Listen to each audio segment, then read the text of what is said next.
Bakunzi b'insamirizi y'ivyiza vy'Uburundi muriko muradukurikirana kuri 92 n'ibice bitandatu mu kiyaya c'Imbo canke kuri Facebook, turabahaye ikaze muri ano makuru tugiye tubashikirize yo muri kagatondo ko kuwa 20 Ndamukiza umwaka wa 2023. Kuri mikro akaba ari jewe Alexine mubona, nayo mu bihinga bw'ivyuma akaba ari Deborah Ntakisumba. Ingingo nkuru zigize aya makuru nizi: umukuru w'igihugu c'Uburundi Ndayishimiye yarahaye umubonano Ronald Ajavo arongoye ihuriro ry'amashure y'abavuga ururimi rw'igifaransa mu gihugu ca Canada.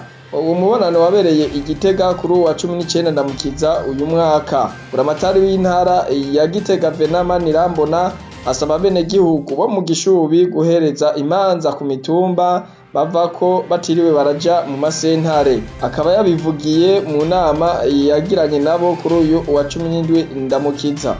Aya n'ayandi mu kanya.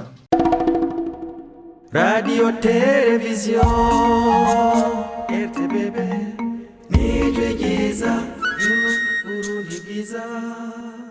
Turasubiye kubaha ikaze muri ano makuru. Ubu naho ingingo imwe ukwayo: guteza imbere igisata c'indero na cane mu burimyi, gushiraho ishure ry'akarorero ryigisha uburimyi Imahwa muri komine Ryansoro, ni muri bimwe umukuru w'igihugu c'Uburundi Ndayishimiye yaganiriye na Ronald Ajavo arongoye ihuriro ry'amashure y'abavuga ururimi rw'igifaransa mu gihugu ca Canada. Uwo mubonano wabereye Igitega kuri uyu wa 19 Ndamukiza uyu mwaka. Umushikiranganji wa mbere w'Uburundi mu rugendo arimwo mu gihugu c'Ubutaliyano kuri uyu wa gatatu wa 19 Ndamukiza yaragendeye koperative y'uburimyi The Cycle of Food and Solutions. Iyo koperative ikaba isanzwe irima ubwoko 30 bw'ibiterwa. Uwutwara iyo koperative akaba yemereye umushikiranganji kuza gukorera mu gihugu c'Uburundi. Umushikiranganji wa mbere rero ni wabo bagendanye barahawe umubonano n'umukuru wa leta y'Ubutaliyano, bakaba baganiriye imigenderanire hagati y'Uburundi n'ico gihugu c'Ubutaliyano. Radio Television RTBB Nijwigiza Urundi bwiza. Duhagaze neza ku mitumba, abacamanza twobashira mu karuhuko.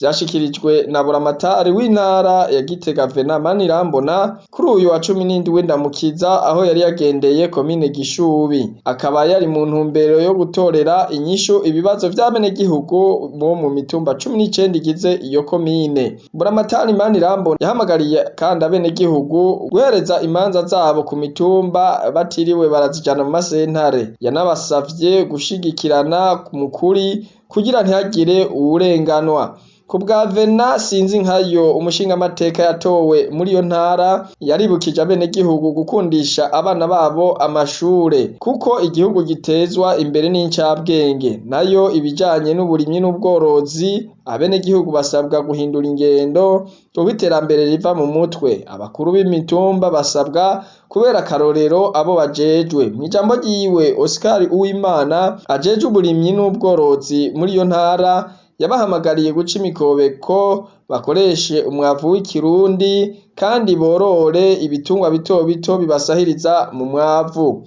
Mwomenya ko urwo rugendo buramatari yari yagendanye n'abarongoye ibisata bitandukanye mu ntara.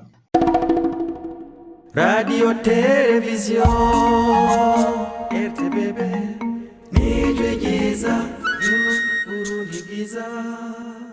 Amakuru yacu tuyarangirize kuri iyi nkuru ivugwa muri Bujumbura cane mw'Isare. Muri kino gihe c'imvura igwa ari nyinshi mu migwa, haraboneka ibice usanga imisozi mwimwe ya komine Isare ihananye cane yinyonga igahitana imirima. Musitanteri wa komine Isare Jiriberi niyo nkuru asaba bene gihugu arongoye gukingira ibidukikije, guhangana n'ibihindagurika ry'ibihe mu kubaka ahantu babona ko hatobatera ibibazo vyo gusiduka. Mu gihe babonye ibimenyetso vy'uko umusozi wo kwinyonga bobimenyesha kare bishobotse bakaba barimuka. Arangiza asaba kwama bafatanye mu nda. Ivyo yabivuze inyuma yaho kuri uyu w'Imana igenekerezo rya 16 Ndamukiza igice ca Gacimbiri Maraga ku mutumba Rutegama zone Rushubi w'inyonze hakononekara imirima myinshi. Aha rero niho turangirije amakuru yacu ariko badufatiye hagati. Reka tubibutse ko umukuru w'igihugu c'Uburundi Varisito Ndayishimiye yahaye umubonano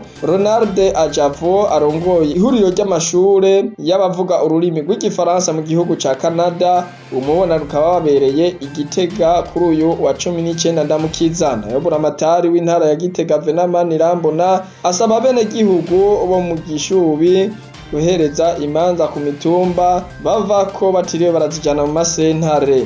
Akaba yabivugiye mu nama bagiranye nabo kuri uyu wa 17 Ndamukiza. Kuri mikro yari Alexis nimubona, ku bihinga bw'ivyuma yari Deborah Ntakisumba. Tukaba tubashimiye kuntu mwadukurikiranye, mushishikare muryoherwa n'insamirizi y'ivyiza vy'Uburundi.